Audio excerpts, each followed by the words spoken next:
नमस्कार बच्चों, कैसे हैं आप सब। आशा करती हूँ आप सभी अच्छे होंगे, स्वस्थ होंगे, खुश होंगे और अपनी पढ़ाई भी अच्छे से कर रहे होंगे। तो जैसा कि आप सभी जानते हैं, मैं हूँ आपकी हिंदी की अध्यापिका और मैं स्वागत करती हूँ आप सभी का आईसीटी वर्चुअल क्लासरूम में। और आज हम यहाँ पर एकत्रित हुए हैं पढ़ने के लिए क्लास 6 की हिंदी। क्लास 6 की हिंदी में, जैसे कि आप सभी को पता है, हमने पिछले सेशन में अपने व्याकरण के खंड से काल पढ़ना शुरू किया था। काल यानी कि टेंसेस, जो आपने इंग्लिश में भी पढ़े हैं। तो हिंदी में हम काल पढ़ रहे थे और काल का अर्थ मैंने आप लोगों को बताया था समय। तो यहाँ पर क्रिया के होने के समय के बारे में जहां पर हमें बोध होता है, क्रिया के होने के समय के बारे में जहां पर हमें बताया जाता है कि क्रिया कब हुई है, तो उसको हम काल कहते हैं। और काल के भेदों के बारे में भी मैंने आपको पिछले सेशन में बताया था कि कार्य या तो हो चुका होता है, या हो रहा होता है, या आने वाले समय में होने वाला होता है। तो इसी के आधार पर हमने काल के 3 भेद आपको बताए थे: भूतकाल, वर्तमान काल और भविष्य काल। और उसके बाद हम पढ़ रहे थे भूतकाल को, और भूतकाल के भी बहुत सारे उपभेद मैंने आप लोगों को बताए थे, जिन्हें आज हम अपने इस सेशन में कंटिन्यू करेंगे। तो आप कॉपी पेन पेंसिल लेकर बैठेंगे, क्योंकि पढ़ने के साथ साथ, समझने के साथ साथ आप उसे अपनी कॉपी में भी लिखेंगे। बिल्कुल जस्ट वहीं से कंटिन्यू करेंगे जहां हमने पिछले सेशन में इसको छोड़ा था, काल वाला जो हमारा पार्ट है इसे। तो शुरू करते हैं आज का सेशन, चलते हैं स्मार्ट बोर्ड की तरफ। सभी बच्चे ध्यान से पढ़ेंगे। तो हमने अपने पिछले सेशन में, जैसे कि मैंने आपको बताया, काल के बारे में पढ़ा था। काल की परिभाषा हमने अपनी कॉपी में लिखी थी, और उसके बाद हमने काल के भेदों को अपनी कॉपी में लिखा था। और काल के भेदों में मैंने आपको काल के 3 भेद बताए थे: भूतकाल,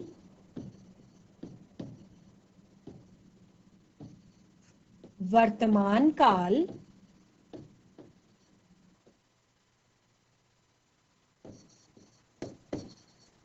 और भविष्य काल।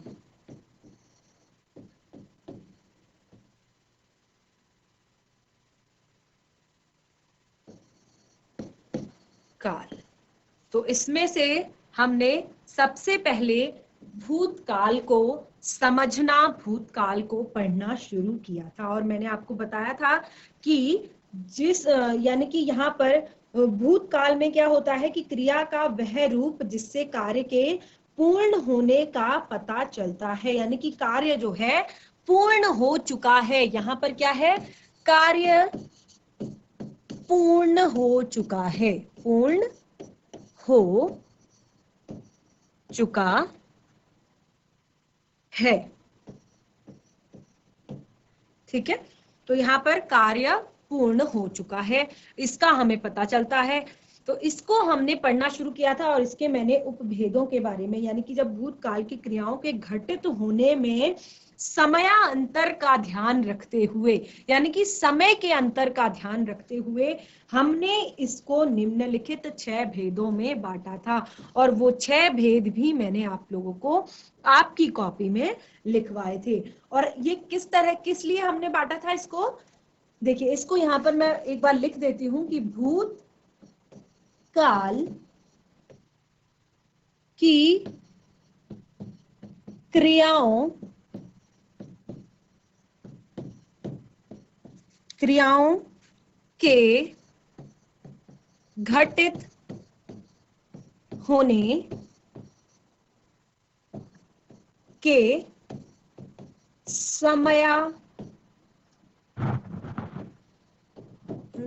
समयांतर, ये आपका यहाँ पर मेन पॉइंट है। समयांतर, समय का जब अंतर आता है, उसी के हिसाब से, उसी के आधार पर हमने, और उसी अंतर को ध्यान में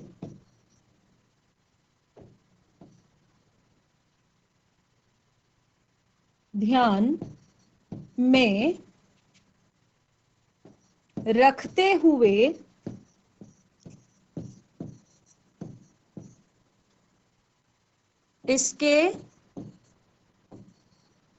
इसके यानी कि भूतकाल के, ठीक है, इसके 6 भेद हैं। और कौन कौन सी 6 भेद हैं वो हम अपनी कॉपी में लिख चुके हैं कि कौन कौन से वो 6 भेद हैं। तो एक बार फिर से मैं आप लोगों को वो रिवाइज करवा देती हूँ कि भूतकाल के वो 6 भेद कौन कौन से हैं। सबसे पहले आप अपनी कॉपी में देखिए, बिल्कुल यहीं से सबसे पहला था सामान्य भूतकाल, दूसरा आसन्न भूतकाल, तीसरा अपूर्ण भूतकाल, चौथा हेतु हेतु मद भूतकाल, और पांचवा पूर्ण भूतकाल, और नंबर 4 संदिग्ध भूतकाल। तो आज हम इन्हीं 6 जो भूतकाल के भेद हैं उनमें से सबसे जो पहला भेद है उसको हम पढ़ेंगे, वो है हमारा सामान्य भूतकाल। सामान्य भूतकाल। तो नाम बिल्कुल जैसे सामान्य भूतकाल यहाँ पर कहा है, तो यानी कि यहाँ पर क्रिया जो है वो सामान्य तरीके से हो रही है, यानी कि साधारणतः काम बीते हुए समय में हो जाए या होना पाया जाता है, जिसमें काम का साधारणतः बीते हुए समय में, यानी कि नॉर्मल भाषा में जब हम इस तरह से कहते हैं कि मोहन ने पत्र पढ़ा, अध्यापक ने कविता पढ़ाई, या आयुष ने निबंध लिखा, सीता ने गाना गाया। तो नॉर्मल जो ये बातें हैं, इनसे ये जो नॉर्मल सेंटेंस, नॉर्मल वाक्य जो हम यहाँ पर बोल रहे हैं, इनसे पता चल रहा है कि क्रिया जो है वो साधारणतः भूतकाल में समाप्त हो चुकी है या हो गई है। तो इसको हम पहले लिखेंगे कि सामान्य भूतकाल क्या होता है। चलिए फटाफट लिखते हैं। क्रिया के जिस रूप से साधारणतः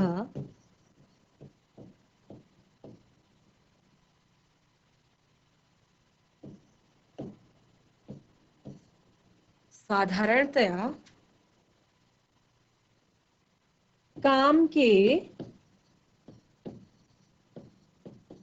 बीते समय में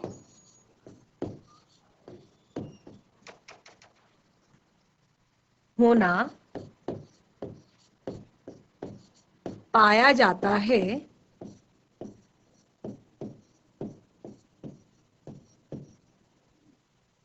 उसे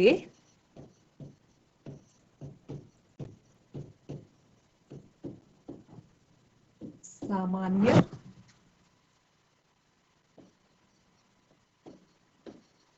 भूतकाल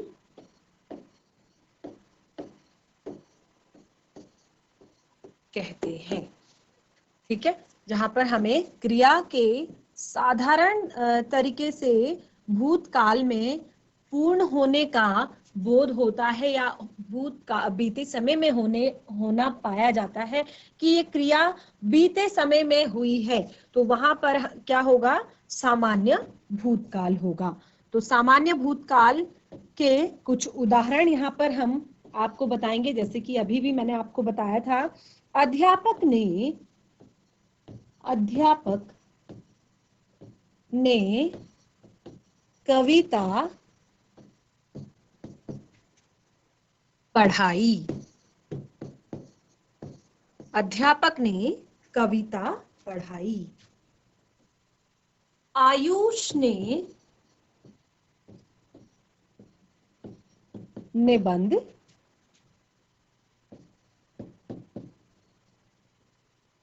लिखा।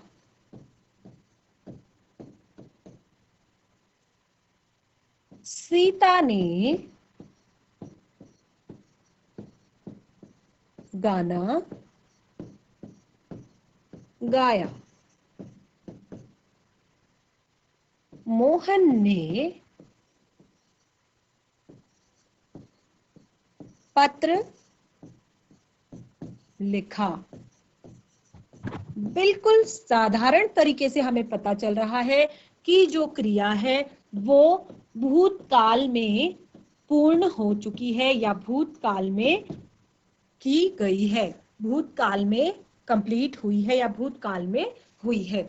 तो सामान्य भूतकाल यहाँ ये होता है। और आप इसको एक बार पढ़िए कि क्रिया के जिस रूप से साधारणतः काम के बीते समय में होना पाया जाता है, काम जो है वो बीते समय में पूरा हुआ है। अध्यापक ने कविता पढ़ाई, यानी कि अध्यापक कविता पढ़ा चुके हैं। आयुष ने निबंध लिखा, यानी कि आयुष निबंध लिख चुका है। सीता ने गाना गाया, यानी कि सीता गाना गा चुकी है। मोहन ने पत्र लिखा, यानी कि मोहन पत्र लिख चुका है। तो चारों वाक्य जो यहाँ पर आपको दिखाए जा रहे हैं, चारों से हमें ये पता चलता है कि कार्य बीते समय में हुआ है।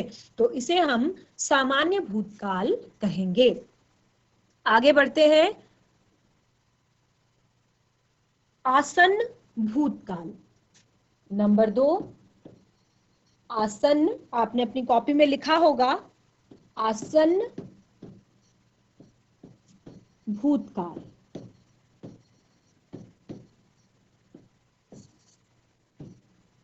आसन्न भूतकाल क्या होता है? आसन्न भूतकाल, देखिए, क्रिया के जिस रूप से यह जाना जाए कि कार्य जो है भूतकाल में प्रारंभ होकर अभी अभी समाप्त हुआ है। आसन्न यानी कि बिल्कुल जस्ट अभी खत्म हुआ है, अभी कार्य समाप्त हुआ है। और लेकिन शुरू कब हो गया था? शुरू वो भूतकाल में हो चुका था। तो उसे हम कहेंगे नंबर 2 है भूतकाल का दूसरा भेद, आसन्न भूतकाल, जिसमें क्रिया के भूतकाल में शुरू होने के बाद अभी अभी समाप्त होने के बारे में बोध होता है। तो इसको हम पहले लिख लेंगे, फिर उदाहरणों से इसको समझेंगे। चलिए फटाफट लिखिए अपनी कॉपी में, क्रिया के जिस रूप से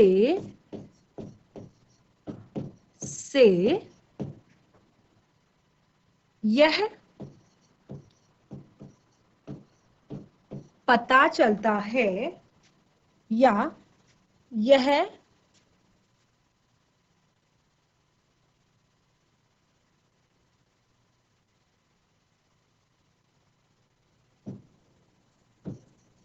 जाना जाता है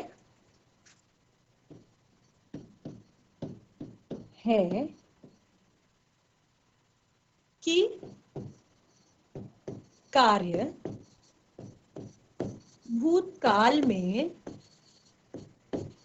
भूतकाल यानी बीते हुए समय में आरंभ होकर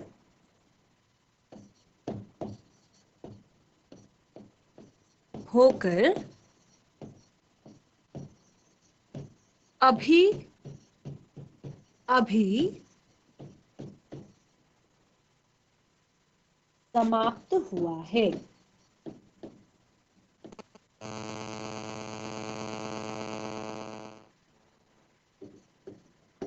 अभी अभी समाप्त हुआ है, वहां आसन्न भूतकाल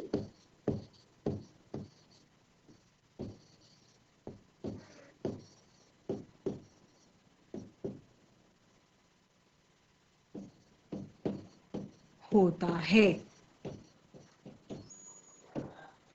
ठीक है, जिस रूप से हमें यह पता चलता है कि कार्य भूतकाल में यानी कि बीते हुए समय में आरंभ होकर अभी अभी समाप्त हुआ है, तो वहां पर आसन्न भूतकाल होता है। एग्जाम्पल, उदाहरणों से समझेंगे। देखिए, रमेश अभी आया है।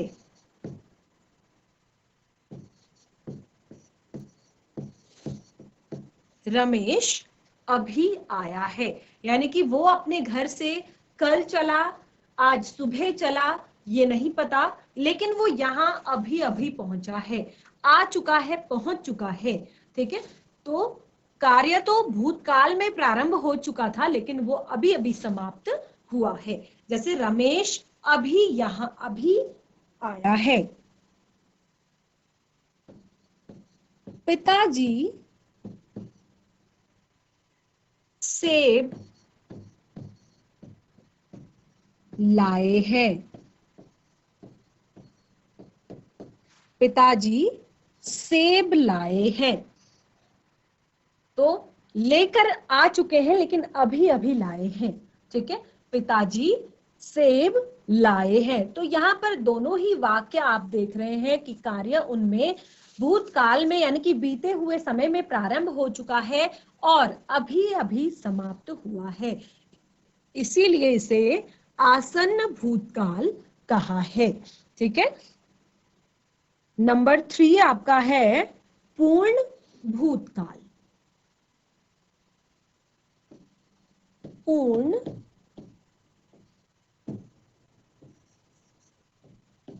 भूतकाल। देखिए बिल्कुल नाम से ही इसके पता चल रहा है कि पूर्ण भूतकाल। तो क्या परिभाषा इसकी बन सकती है, क्या हम इसमें लिख सकते हैं? तो पूर्ण भूतकाल क्या है? क्रिया के जिस रूप से हमें यह पता चलता है कि कार्य बहुत पहले ही पूर्ण हो चुका है, यानी कि पूर्ण भूतकाल। अभी उसमें वर्तमान का या अभी थोड़ी देर पहले का ऐसी कोई सिचुएशन उसमें नहीं है, ऐसी कोई भी उसमें गुंजाइश नहीं है कि कार्य अभी हुआ है या थोड़ी देर पहले हुआ है या सुबह हुआ है। पूर्ण भूतकाल यानी कि काम जो है वो पूरी तरह से यानी कि बहुत पहले ही पूर्ण हो चुका है, कार्य जो है वो बहुत पहले ही पूर्ण हो चुका है। तो इसको पहले लिखते हैं, फिर एग्जाम्पल से इसको समझेंगे उदाहरणों से। चलिए, क्रिया के जिस रूप से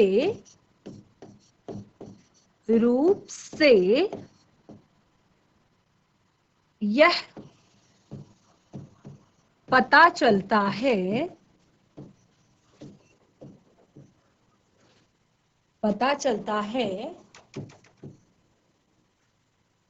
कि कार्य बहुत पहले समाप्त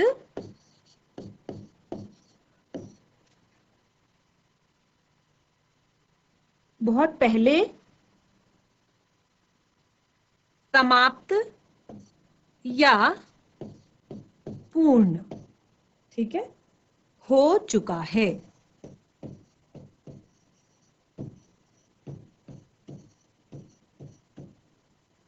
ठीक है, हो चुका है। क्रिया के जिस रूप से यह पता चलता है कि कार्य बहुत पहले ही पूर्ण हो चुका है उसे पूर्ण भूतकाल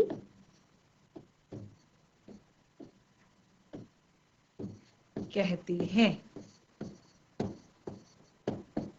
ठीक है, तो इसी तरह के एग्जाम्पल भी हम इसमें लिखेंगे जहां पर हमें यह पता चले कि कार्य जो है बहुत पहले ही पूर्ण हो चुका है, बहुत पहले ही समाप्त हो चुका है। तो एग्जाम्पल देखिए, भारत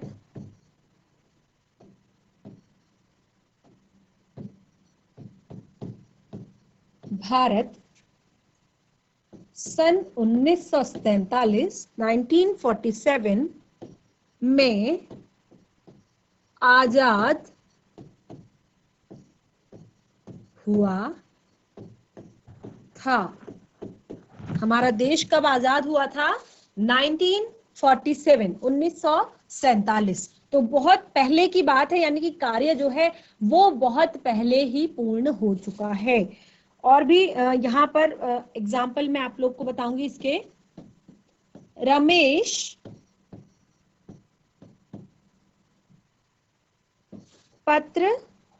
रमेश ने पत्र लिखा था।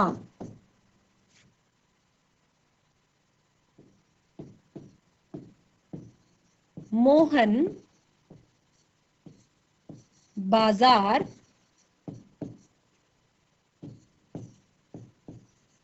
गया था। तो इस तरह के हम इसमें एग्जाम्पल लिखेंगे, उदाहरण लिखेंगे, जहां पर हमें यह पता चले कि कार्य बहुत पहले ही समाप्त हो चुका है या कार्य बहुत पहले ही पूर्ण हो चुका है। तो इसे हम कहेंगे पूर्ण भूतकाल। और बिल्कुल ये नंबर 3 है। और इसी के आगे हम लिखेंगे नंबर 4 अपूर्ण भूतकाल। अपूर्ण भूतकाल।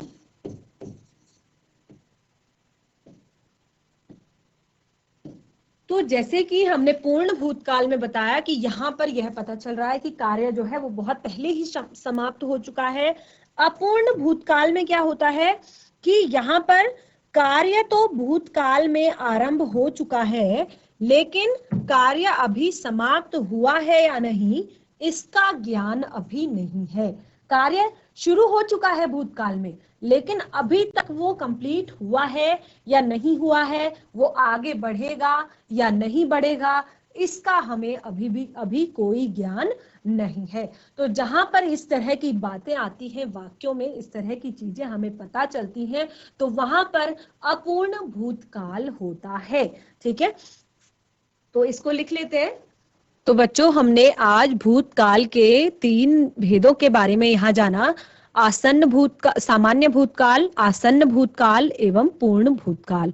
आशा करती हूँ कि ये तीनों आप लोगों की समझ में आ गए होंगे। अगर फिर भी आपको कोई दिक्कत है, परेशानी है, चीजें नहीं समझ में आती हैं, तो आप मुझे चैट के माध्यम से बता सकते हैं। मैं आपकी सारी समस्याओं के समाधान करूंगी। तो आप इसे घर में एक बार रिवाइज कीजिए। अभी हमने जो पढ़ाया उसे रिवाइज कीजिए, इससे पिछले सेशन में जो हमने पढ़ाया उसे रिवाइज कीजिए। इसी टॉपिक को हम कंटिन्यू करेंगे अपने अगले सेशन में। तो आज का सेशन हमारा यहीं पे समाप्त होता है। मिलेंगे नए सेशन में, तब तक के लिए धन्यवाद। आपका दिन शुभ हो।